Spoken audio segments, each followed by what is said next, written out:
اعوذ باللہ من الشیطان الرجیم بسم اللہ الرحمن الرحیم۔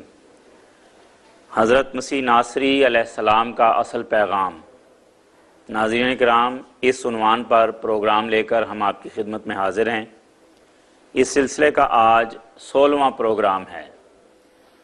اس پروگرام میں ہم ان عقائد اور نظریات کا جائزہ لیتے ہیں جو حضرت مسیح علیہ السلام کی طرف منسوب ہونے والے مسیحی حضرات آج کل اپنائے ہوئے ہیں۔ جو موضوع ہمارا چل رہا ہے وہ ہے نئے عہد نامے کا الہامی مقام۔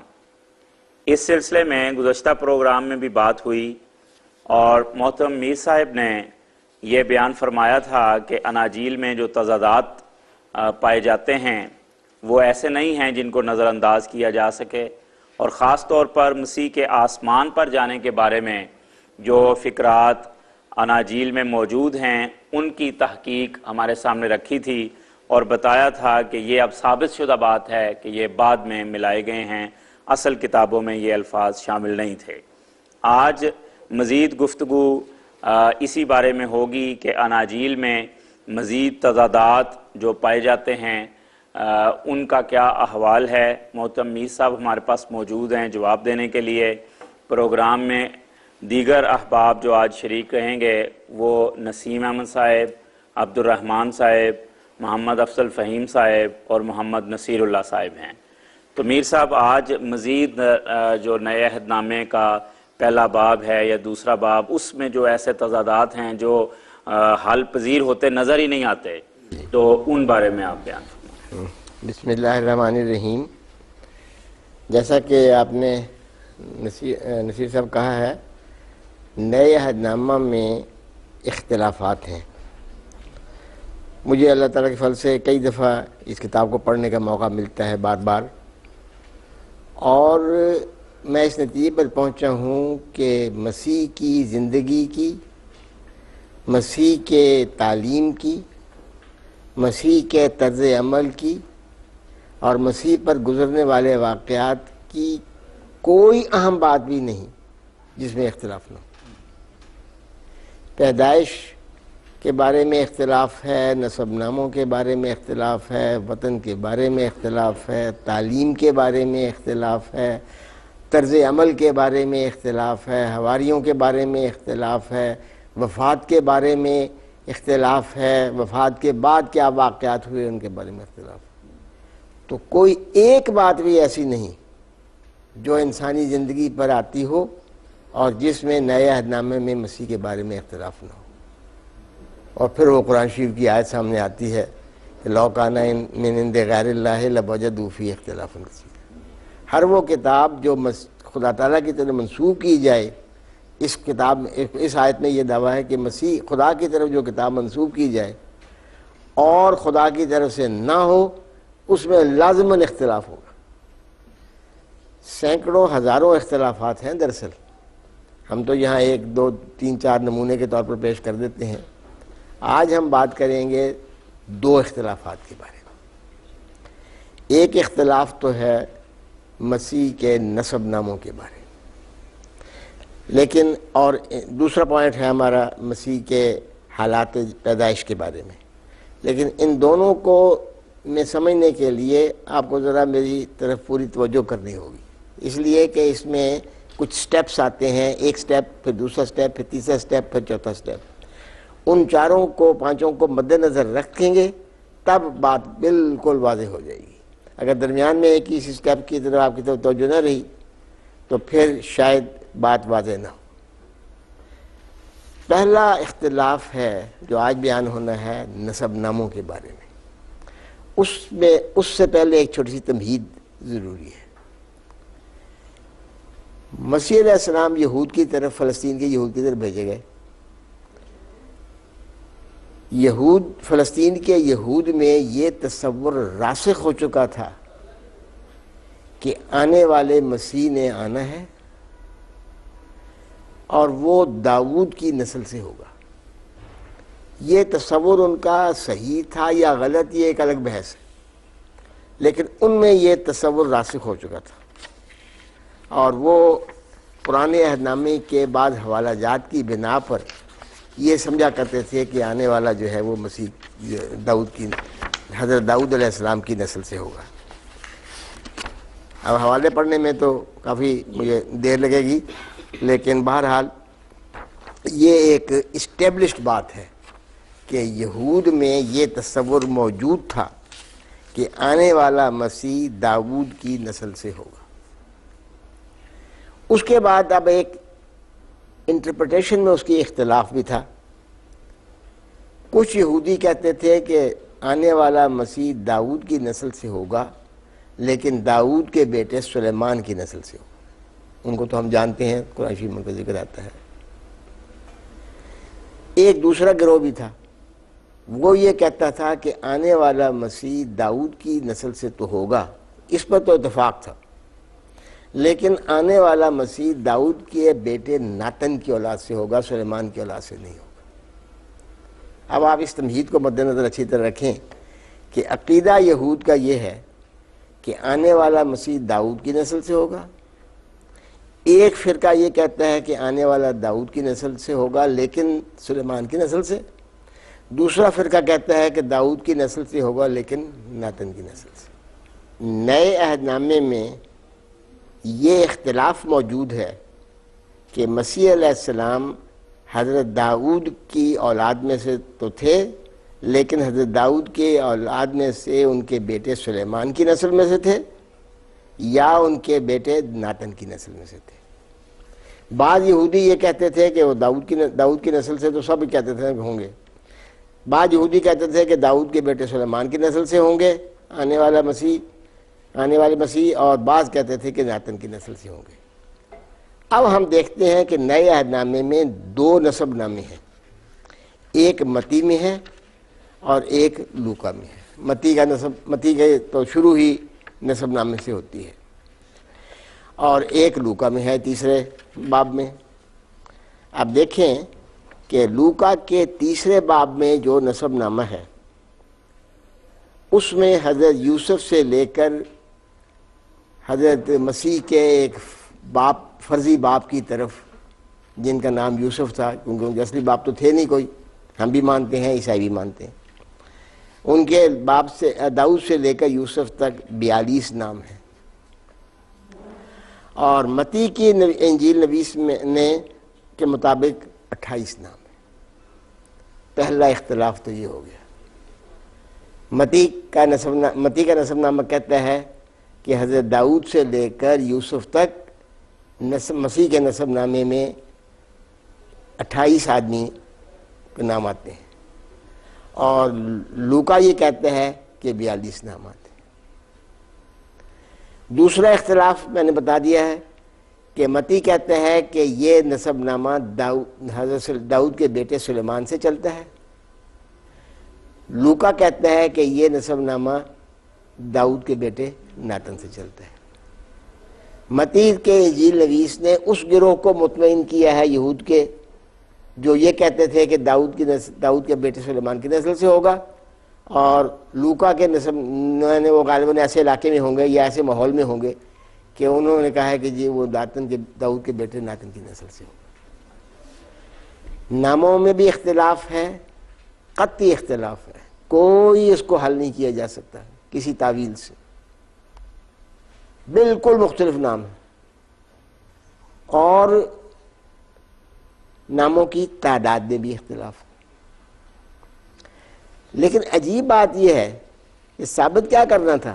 ثابت یہ کرنا تھا کہ مسیح داؤد کی نسل سے ہے، کیونکہ یہودی جو ماننے والے ہیں وہ کہتے ہیں کہ داؤد کی نسل سے ہوگا، اور وہ مانتے نہیں، وہ کہتے ہیں جی آپ دکھاؤ جی یہ داؤد کی نسل سے کس طرح ہے۔ تو عجیب بات یہ ہے کہ مسیح تو داؤد کی نسل سے تھے نہیں، اگر باپ کی طرف سے ان کا نسب نامہ لینا ہے تو باپ کی طرف سے تو ان کا باپ کوئی تھا نہیں۔ اب نسب نامہ رہ گیا ماں کی طرف سے۔ ماں چونکہ داؤد کی نسل سے نہیں تھی، اگرچہ عیسائی آج کل کہتے یہی ہیں کہ مریم داؤد کی نسل سے تھی، لیکن چونکہ نہیں تھیں، اور لوکا کی انجیل میں واضح اشارہ موجود ہے کہ وہ لاوی قبیلے سے تھیں، اور حضرت داؤد لاوی قبیلے سے نہیں تھے، وہ حضرت ہارون کی اولاد تھے، لاوی لوگ جو تھے وہ حضرت ہارون کی اولاد تھے. لہٰذا مسیح علیہ السلام نے کا جو نسب نامہ متی نے لکھا ہے وہ داؤد کی نسل سے، سلیمان کی نسل سے لکھا ہے. اس میں 28 نام ہیں.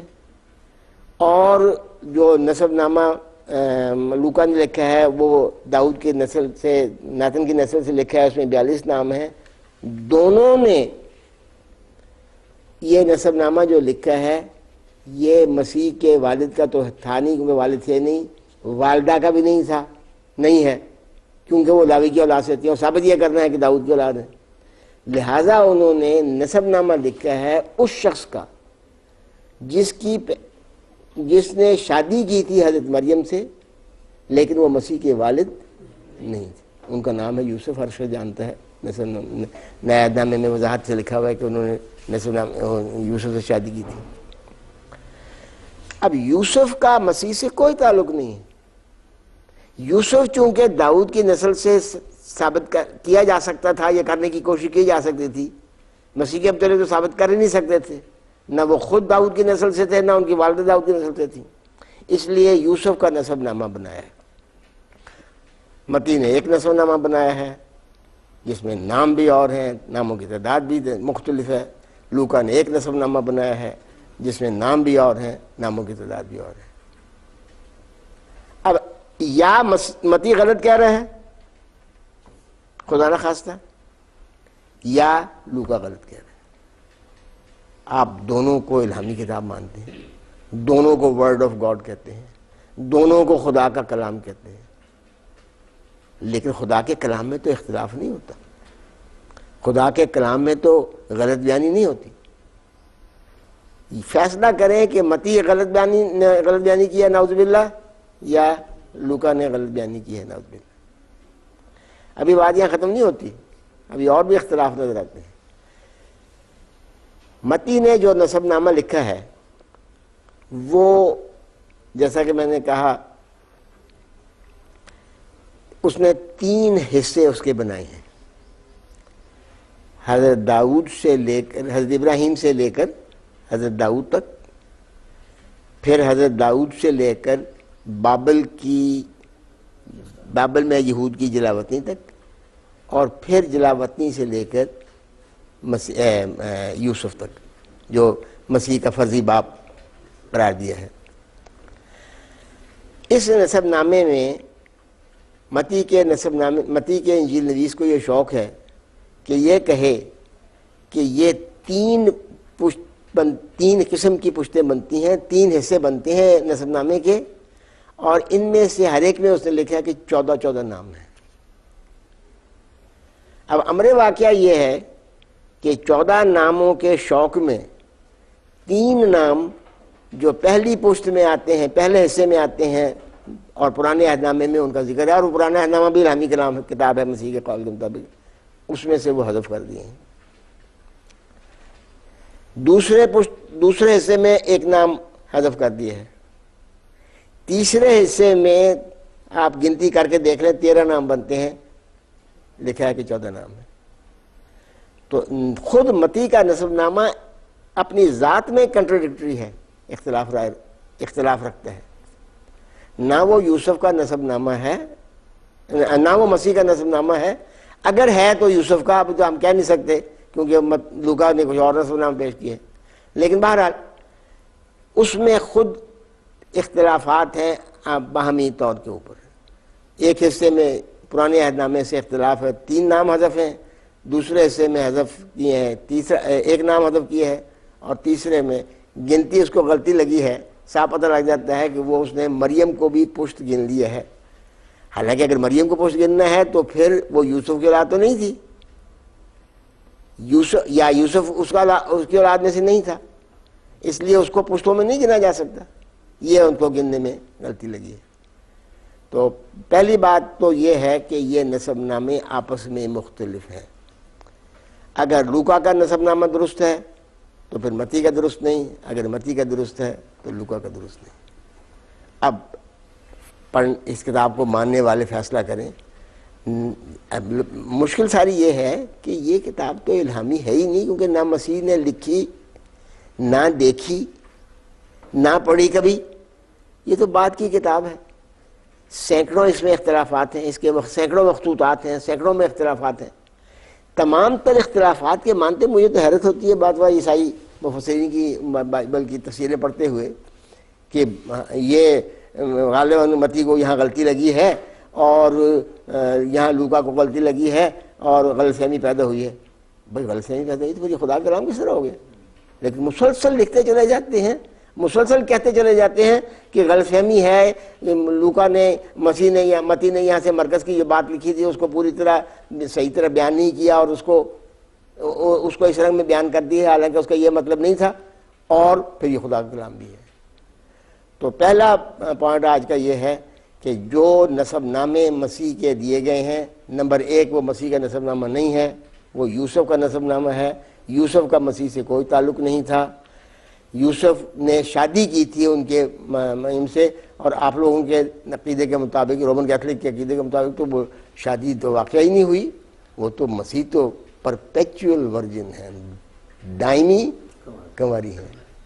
ان کی شادی اس طرح ہوئی ہی نہیں جس طرح کہ متی کا انجیل نویس لکھتا ہے. لیکن بہرحال یہ ایک الگ جھگڑا ہے.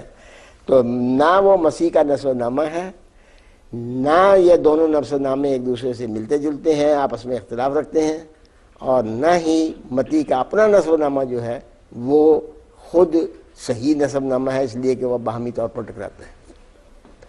تو یہ تو ایک اختلاف ہوا بڑا واضح طور پر. پھر دوسرا اختلاف جو آج بیان کرنا تھا، اگر وقت ہمیں اجازت دیتا ہے تو مختصر کر دیں گے، پھر اس کو اگلی دفعہ تفصیل سے بیان کر دیں گے.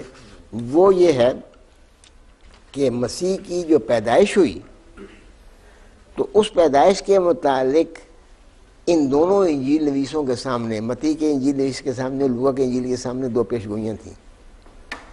متی کے انجیل نویس نے بھی اشارتاً اس پیش گوئی کا ذکر کیا ہے، اور لوکا کے انجیل نے، متی کے انجیل نے جو کھل کر دراصل ذکر کیا ہے، اور لوکا نے بھی اس پیش گوئی کو، اس پیش گوئی کے لیے کی خاطر اپنے بیانات اس بارے میں دیے ہیں. پیش گوئی یہ تھی کہ مسیح ناصری کہلائے گا، لیکن ساتھ ہی یہ بھی پیش گوئی تھی کہ بیت لحم میں پیدا ہوگا. یہ کھول کر لکھا ہوا ہے متی کی انجیل میں. یہودیوں نے کچھ بزرگ آئے مشرق سے اور انہوں نے آ کر پوچھا کہ کہاں پیدا ہونا ہے، تو بادشاہ ہیرودیس نے یہودی بزرگوں کو اکٹھا کیا، ان سے پوچھا، تو انہوں نے کہا جی کہ بائبل کی روح سے، پرانے عہد نامے کی روح سے آنے والا مسیح نے بیت لحم میں پیدا ہونا ہے. بیت لحم یہودیہ میں ہے اور ناصرہ جو ہے وہ گلیل میں ہے. اب آپ مد نظر رکھیں کہ یہ دو پیش گوئیاں پوری کرنی ہیں. ایک پیش گوئی کہتی ہے کہ بیت لحم میں پیدا ہونا ہے، دوسری پیش گوئی یہ کہتی ہے کہ ناصری کہلائے گا. متی کے انجیل نویس نے بھی یہ پیش گوئی پوری کر دی ہے، لوکا کے انجیل نویس نے بھی یہ پیش گوئی پوری کر دی. جس طرح وہ ناتن اور سلیمان والی پیش گوئی ہے، اسی طرح یہاں واضح قطعی یقینی اختلاف ہے دونوں میں. جزاکم اللہ احسن الجزا. ناظرین کرام، یہ حال ہے نئے عہد نامے کے اختلافات کا، اور ابھی تو یہ سلسلہ مزید آگے بیان کرنا ہے. تو نسب نامے میں ہی اس قدر اختلافات ہیں جن پر محترم میر صاحب نے روشنی ڈالی. آپ تمام احباب کا شکریہ، آپ تشریف لائے اور شوق سے یہ پروگرام سنا. محترم میر صاحب کے بھی شکر گزار ہیں کہ ہمیں تفصیل میں جا کر اس طرح سمجھاتے ہیں. تو آئندہ پروگرام میں دوبارہ آپ کی خدمت میں حاضر ہوں گے. سمجھتے بھی ہیں آپ ہاں جی انشاءاللہ. اگلے پروگرام تک کے لیے اجازت دیجیے. اللہ حافظ.